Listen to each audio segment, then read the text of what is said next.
सारखा मी विचार करतो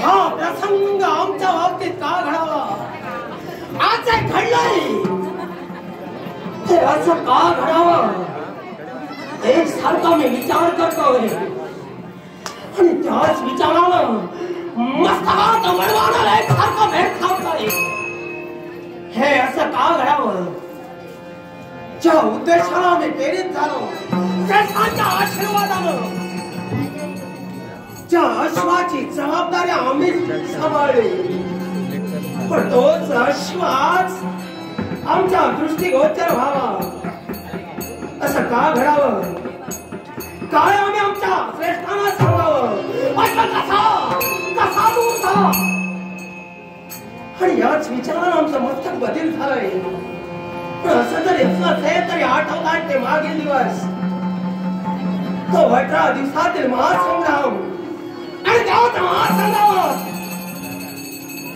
पडलेले ते वीर कित्येक स्त्रियांचा वैधव्यात पंक्तीत बसलेल्या त्या स्त्रिया आणि त्यांची पांढरी झालेली कपाळ त्या रणसंग्रामातील तो रक्तपात आणि याचमुळेच साऱ्या दिशात क्लेश निर्माण झाला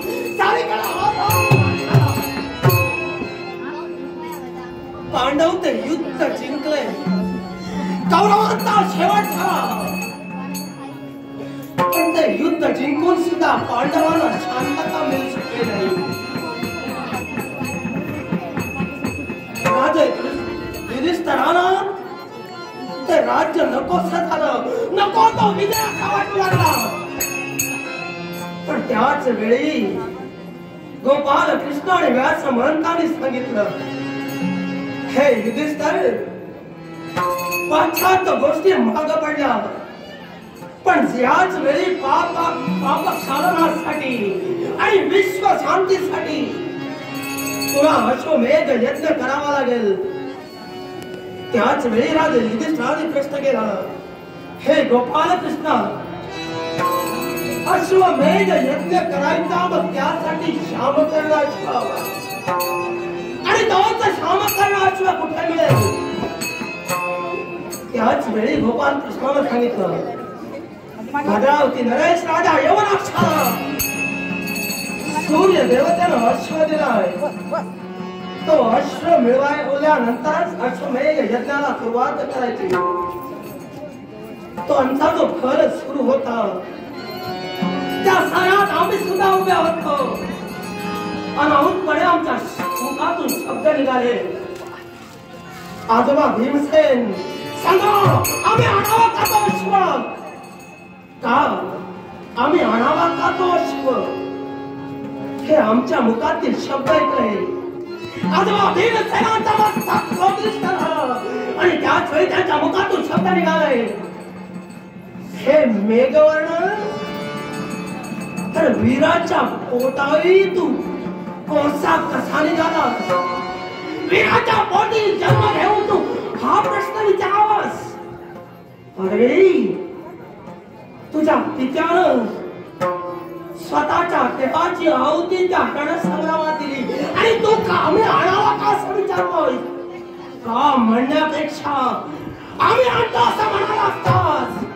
तर आमच्या काळाला शांतता मिळाली असती त्याच वेळी आम्ही विचार केला अनाहूतपणे आमच्या मुखातून जे शब्द निघाले ते अनाकलनीय होते आम्ही आजोबांची क्षमा मागितली आणि सांगितलं आजोबा आम्हाला क्षमा करा आमच्या म्हणण्याचा तो अर्थ नव्हता तुम्ही फक्त आज्ञा करा आम्ही त्या भद्रावती नगरीत प्रवेश करून राजे गोपाल कृष्णाची आज्ञा आणि श्रेष्ठांचा आशीर्वाद घेऊन आम्ही भद्रावतीचा कडा पाहायला गेलो त्याच वेळी 10 औक्षणी सैन्य घेऊन त्या अश्वाच्या रक्षणासाठी सेवक फिरत होते तो अश्व पाणी प्राशनासाठी जलाशयाजवळ आला होता आणि त्याच वेळी मायावी शक्तीनं आम्ही मगराचं रूप घेतलं त्या तलावात प्रवेश केला जलाशयात प्रवेश करता क्षणी तो अश्व घुसला, तो अश्व एक सारखा पळून सुरू लागला आणि त्यावेळी माझ्या सोबत असणारा वीराने आणि मी तो अश्व घेऊन माघारी गेलो. पण त्याच वेळी माझे यवनाश्वाजवळ हा संदेश गेला. त्याने आम्हाला अडवण्याचा प्रयत्न केला. खळबळच्या तऱ्हेचा संघर्ष सुरू झाला. पण कालांतरानं तो संघर्ष मिटला. राजा यवनाश्व आमचे स्नेह झाले आणि तेही या धर्म कार्यात आम्हाला सहाय्य करू लागले. आणि या अश्वमेध यज्ञासाठी पृथ्वी पर्यटनासाठी आम्ही तो अश्व सोडला. तो अश्व सोडता क्षणी आठवतोय तो प्रसंग. ज्या प्रसंगाची आठवण झाली की मन अधीर होत आहे. एका ठिकाणी अश्व आमचा एका भूमीत चिकटून बसला आणि त्याच वेळी आम्ही गोपाल कृष्णाला प्रश्न केला. गोपाल कृष्णानं आम्हाला सांगितलं की हे वीर हो, चला सगळ्यात मायेची भक्ती करा, आई भवानीची भक्ती करा. तिच्या योगे करून तुमचा अश्व चिकटलाय ना तो सुटेल. आम्ही आई भवानीची भक्ती केली.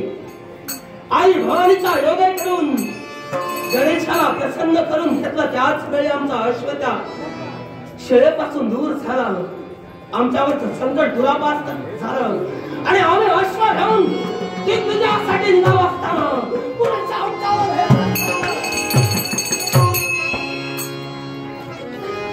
अचानकपणे धुळीचे लोट उठले. त्याच्या दिशेवर हाहाकार निर्माण झाला. आमची डोळ्याची आपली नव्हते तोच आमच्या नेत्रापासून अश्व दूर झाला. हे का घडावं? हे आमच्यावर संकट आलं.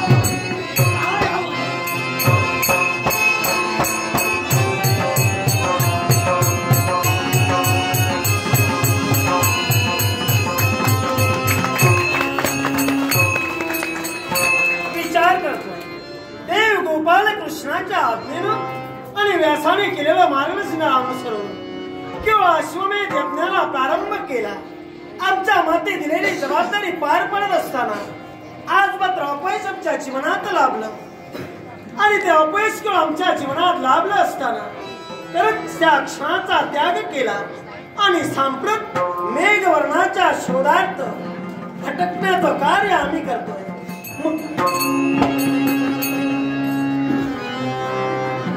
मेघवर्णा ज्याची मेघाप्रमाणे गर्जना तो मेघवर्ण एक सारखा वसुंधरेकडे पाहतोय. आज विचारी मुद्रा लोक मानव कार्य करता.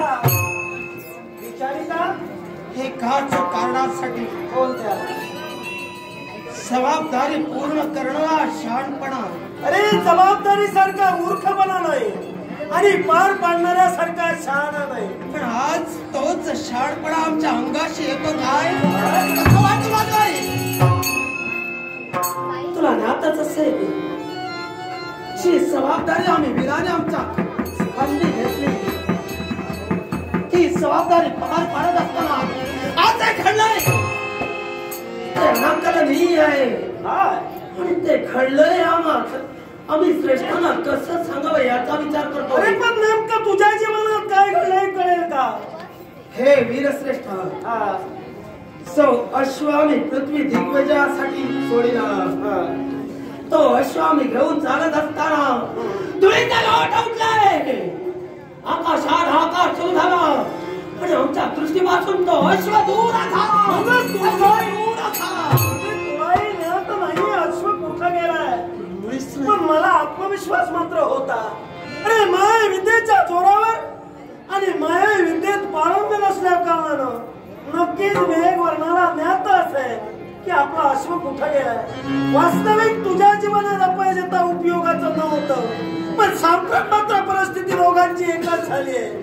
मला सुद्धा अश्व माहित नाहीये तेव्हा किंवा ज्येष्ठांची आज्ञा शेषावंत म्हणून त्या क्षणाचा त्याग करावा.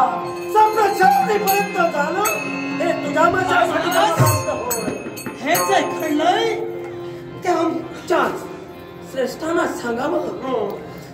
पण आम्ही कोणत्या तोंडानं त्यांच्या समोर जावं आणि आम्ही त्यांना कसं सांगावं? अरे नाविलाज झाला की माणसाला आपण कोणत्याही तत्वानं वागायला हवंय, तेव्हा ही गोष्ट काकापर्यंत जाणं आमच्यासाठी कर्मप्राप्त आहे. मग तू योग्य म्हणालास.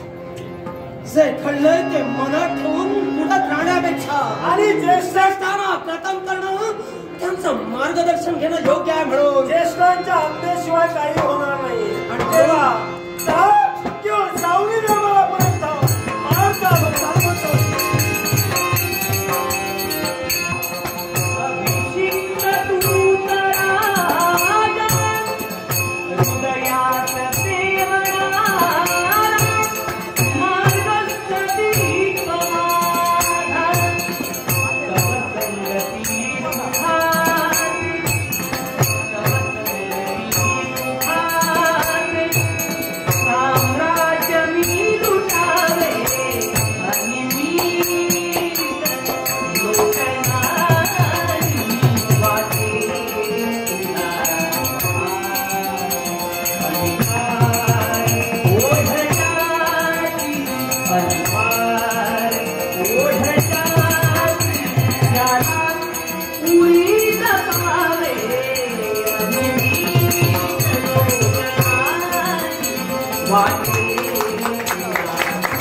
त्रिदलम त्रिगुणाकारम त्रिनेत्रम च त्रियायुधम त्रिजन्म पाप संहारकम एक बिल्वदलपत्र शिवार्पणम.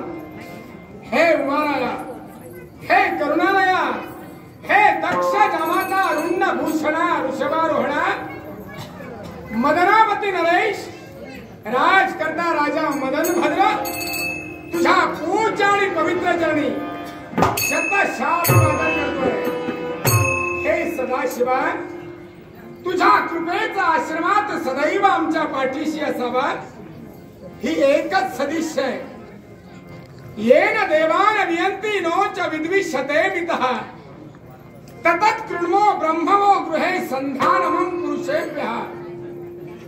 माणसानं माणसाशी माणसाप्रमाणे वागावं, दुसऱ्याचा केव्हाही द्वेष करू नये, सज्जनांना केव्हाही दुखवू नये, सज्जन लोक आपणापासून दूर जाऊ नयेत म्हणून समानतेचं भान माणसानं राखलं पाहिजे. कारण माणसापेक्षा माणूस केव्हाही मोठा नसतो, तर तो त्याच्या मानवतेच्या सेवेमुळे मोठा ठरतो.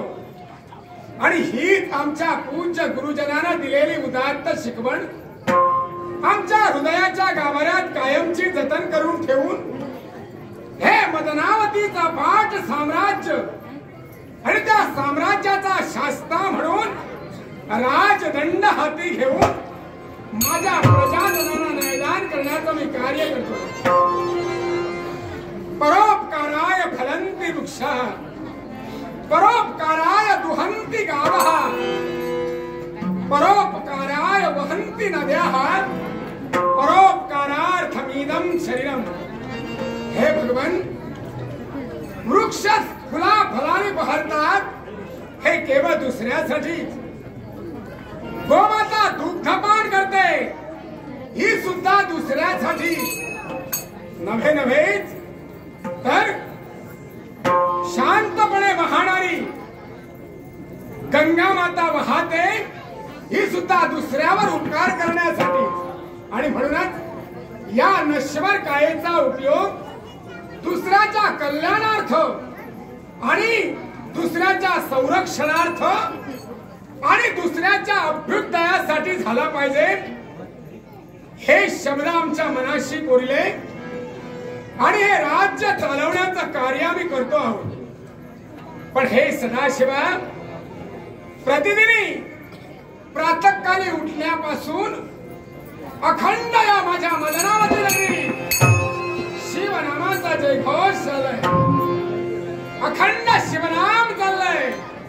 आणि या शिवनामाच्या योगे करून या माझ्या चंपावती नगरीत माझ्या प्रजाजनावर अखंड मायेची पाखर त्या माझ्या शंभू महादेवाने ठेवली आहे आणि म्हणूनच माझे प्रजाजन अखंडपणे हवाय भवनाशाय महादेवाय धीमहि उग्राय उग्रनाशाय सर्वाय शशिमौलीने अखंड या शिवनामाचा घोष करताय आणि म्हणूनच भगवान असा एकही क्षण गेला नाही, असा एकही दिन गेला नाही की ज्या दिवशी तुझी आम्ही पूजा केली नाही, बिल्वदलपत्रानं तुझी शिवपिंडी सजवावी आणि आमच्या जीवनाचं कल्याण करून घ्यावं, हेच आमच्या जीवनाचं सार्थक आहे आणि याचपासून आम्हाला मोक्ष प्राप्तीचा लाभ मिळणार आहे आणि म्हणूनच सदाशिवा दे मंगल असा आशीर्वाद दे. करचरम तम वाकायजम कर्मजवा श्रवणनयजम वामानसम वापराधम वीतम अवीतम सर्वमेतत् समस्व. जय जय करनाथ जय श्री महादेव शंभो, श्री महादेव शंभो. ओम नमः शिवाय, ओम नमः शिवाय, ओम नमः शिवाय, नमः शिवाय, नमः शिवाय, नमः शिवाय. गौरी शंकरा जय शुभंकरा.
शिवस्तुती आमच्या हातून पार पडली. माझ्या देवाच्या नामाचा शिवघोष माझ्या अंतरात कायमचा जतन करून ठेवलंय. पण मी एक राज करताय आणि राज करताय नात्यानं मदनावतीचं हे पसरलेलं अखंड साम्राज्य आणि या साम्राज्याच्या सीमा, त्या साम्राज्याच्या सीमेवरील माझे सैनिक योग्य त्या रीतीने आपली जबाबदारी पार पाडताहेत की नाहीत हे पाहण्यासाठी नगर संचारार्थ फिरणं हा राजाचा धर्म आहे. नगर संचार करून माझ्या प्रजाजनांची शीतगुज करावं, सीमा गाठावी, सीमेवरील काय हालचाल चालली आहे याची शहानिशा करून घ्यावी म्हणून निघालोय.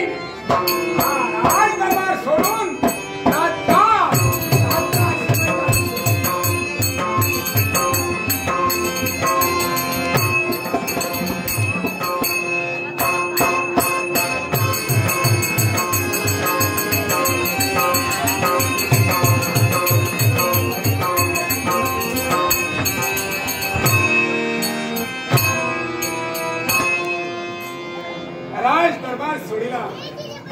नगर संचारार्थ बाहेर पडलो. माझ्या प्रजाजनांची सुख दुःख मी जाणून घेतली आणि आज या राज्य वेशीवर मी उभा आहे.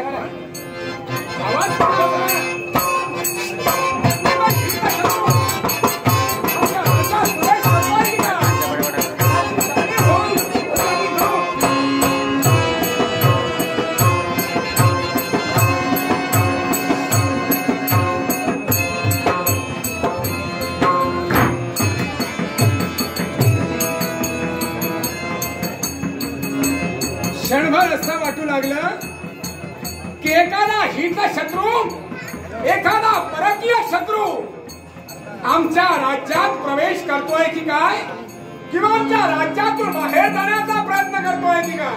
पण घोड्यांच्या टापाचा आवाज ऐकला आणि मनाची कविता सुरू झाली.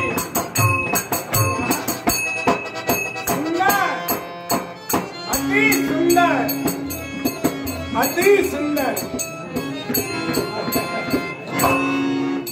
पृथ्वी तलावरील हे एकमेव रत्न असं असेल की हे रत्न पाहताच, हे हयरत्न पाहताच आमची उत्सुकता जागृत झाली.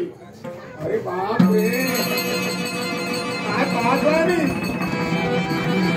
शुभ्र वर्ण आणि शुभ्र वर्ण आणि त्याचा पुच्छ पीतवर्णीय.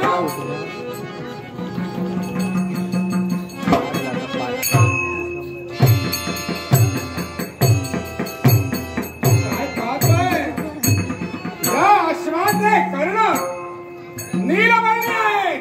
नाही, आता मला लक्षात आलं, हा अश्व म्हणजे कोणी सामान्य नव्हे.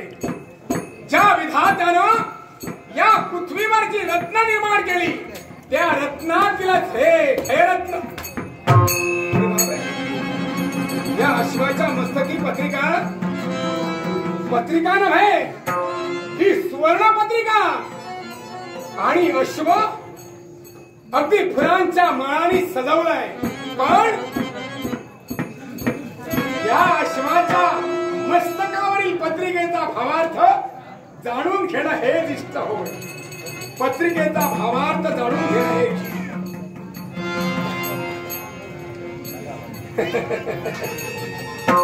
श्री गोपाल कृष्णाय नमो नमः. गोपाल कृष्णाय नमो नमः. जगत माऊली होय, गोपाल कृष्ण ज्यानं अवतारी पुरुष म्हणून या भूतलावर जन्म घेतलाय, सामान्य जीवांचा उद्धार करण्यासाठी आणि या मुमुक्षु जनांना मार्ग दाखवण्यासाठी, धर्माचरण करण्यासाठी ज्या माऊलीनं या भूतलावर जन्म घेतलाय त्याचं नामकरण या सुवर्ण पत्रिकेच्या अग्रभागी श्री गोपाल कृष्णाय नमो नमः पत्रिकेचा पद्यार्थ जाणून घेतोय.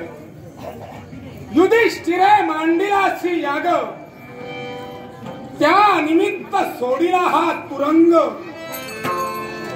काय धर्मानं याग मांडलाय आणि त्या निमित्त हा अश्व सोडलाय. युधिष्ठिरे मांडिलासी याग त्या निमित्त सोडिला हा तुरंग. पार्थ रक्षणासी असे सांग श्रीरंग ज्याचा सहाय्यकारी. जो नृप असेल बलाढ्यपूर्ण तेनेच धरावा श्याम कर्ण. त्याच्याशी युद्ध करुनी अर्जुन सोडवील निजबळे. पत्रिकेचा पथ्यार्थ जाणून घेतला. हस्तिनापुरात वास्तव करणारा मी 5 पांडव. पत्रिकेच्या गद्यार्थाकडे नजर वळवतोय. हस्तिनापुरात वास्तव करणाऱ्या मी 5 पांडव आणि या 5 पांडवांनी अश्वमेध यज्ञ साकार करण्याचं कार्य हाती घेतलंय. जो कोणी वीर असेल त्याने या अश्वाचं बंधन करावं. नपेक्षा जाती तळ घेऊन करभार खंडणीच आम्हा पांडवांना शरण यावं. अरे काय पांडवांनी या पत्रिकेत उल्लेख केलाय. वीर असेल त्याला अश्वाचं बंधन करावं. नपेक्षा जाती तळ घेऊन पांडवांना शरण यावं. नाही नाही नाही कदापि शक्य नाही. वारे पांडव हो, अश्वमेध यज्ञ तुम्ही साकारत आहात. श्याम कर्ण मारू पृथ्वी दिग्विजयासाठी पृथ्वीवर हिंडण्यासाठी तुम्ही सोडलात आणि आमच्या सारख्या क्षत्रियांना तुम्ही आव्हान दिलंय. या मातीत आमच्या सारखी नररत्न जन्माला आली ती उगाच का? नाही नाही, हे असले सुवर्णपत्र वाचून आम्हाला असं वाटू लागलं की आम्ही आमचे पराक्रम या भूमीत काढला इतकी का? नाही नाही, पांडव विरह मदनावती नरेश राज करता राजा मदन भद्र ज्यानं तुमच्या अश्वाचं बंधन केलंय. पांडव विरह या मदनावतीत घुसण्याचा तुम्ही प्रयत्न करा. माझ्याशी 2 हात करा आणि हा तुमचा श्याम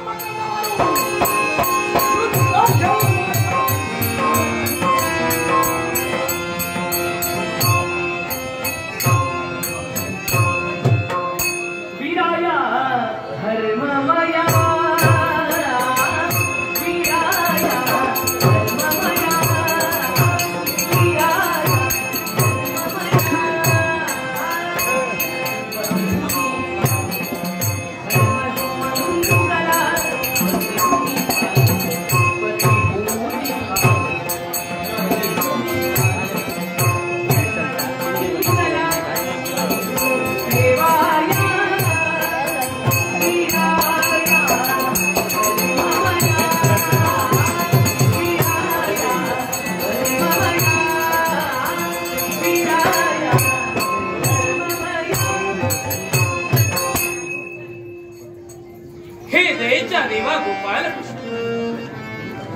पंच पांडवातील तुटे पांडव धनुर्धारी पार्थ तुझ्या पूज्य आणि पवित्र चरणी नतमस्तक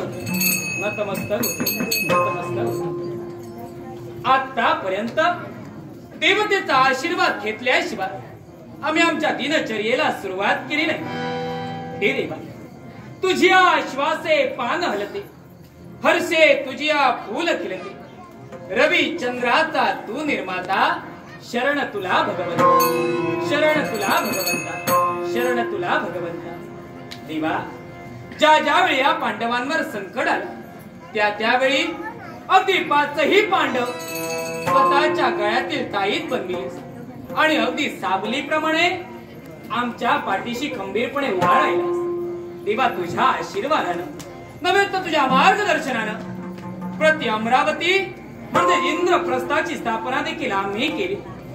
18 दिवसाचं महाभारतीय युद्ध देखील संपन्न झालं. आणि देवा तुझ्या आशीर्वादाने नव्हे तर तुझ्या मार्गदर्शनाने या महाभारतीय युद्धात विजयाची विजयश्री पांडवांच्या कंठी संपादन झाले. पण याच महायुद्धात घडलं ते का? उजव्या हाताला डावा हात तोडला गेला, डाव्या हाताला उजवा हात